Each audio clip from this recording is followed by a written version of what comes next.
The implicit promise, I think, on a baseline level that colleges make to you is that you're going to be able to get a degree. What percentage of public college entrants would you say fail to graduate in 4 years? I'll bet it's really high, actually. It's 68%. 68% of people who go in there with full belief that they're going to come out with a degree, within 4 years they don't have that degree. But they do have the debt. It's unconscionable what we're doing to people under the guise of offering them opportunity.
Dahlia Bayumi is a bartender at Salty Nut Cafe.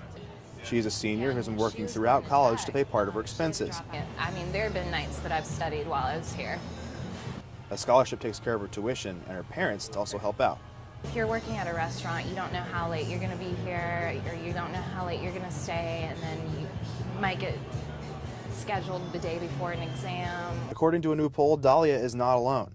It says 84% of college students polled need more than one source of cash to keep up, and 3/4 say they need a part-time job to help pay for food, bills, etc.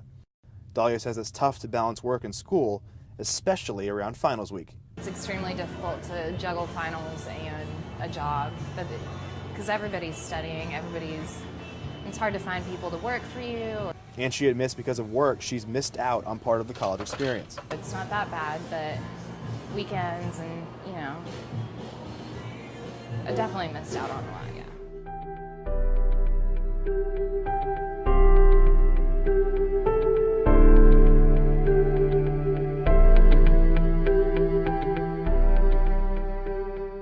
Is more students are taking out higher loans or more expensive loans, and there aren't enough jobs for them to be employed or gainfully employed. Those who do find jobs often are underemployed, and it's become a really big problem because it cripples our economy in the sense that these millennials do not have the proper funds to go out there and buy a car or put a down payment on a home. So while we see all of these figures about the housing market and how it's improving, the reality is millennials aren't buying those homes. The middle class aren't buying those homes. The people buying those homes are actually the banks and these small companies that purchase them, and then they flip them, and if they're lucky, find renters if they can't sell them.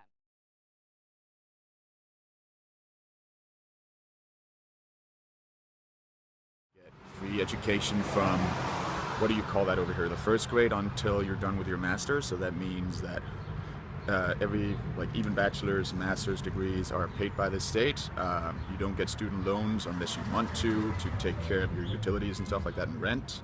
But tuition is paid by the government, or by the state, I should say. They even actually give us a stipend while we're in college for 5 or 6 years, depending on the degree, which is actually enough to cover most people's rent. But right now, I have zero debt, and I own my own apartment, and I'm still in school. All right, cool. And do you know anyone in student loan debt in your country? No. Well, there is this thing. We're getting this stipend from the state, so we can get a little extra if we want to have it as a loan. But that's for people who, for some reason, are not working while they're doing college. Most people are, because we also like to drink alcohol back home, So if you want to hit the bars, you definitely need a bit more money. But you can definitely, from the stipend, if you're not living in Copenhagen where I'm living, if you're living in one of the smaller cities, it's definitely possible to actually live off your stipend for all 5 years.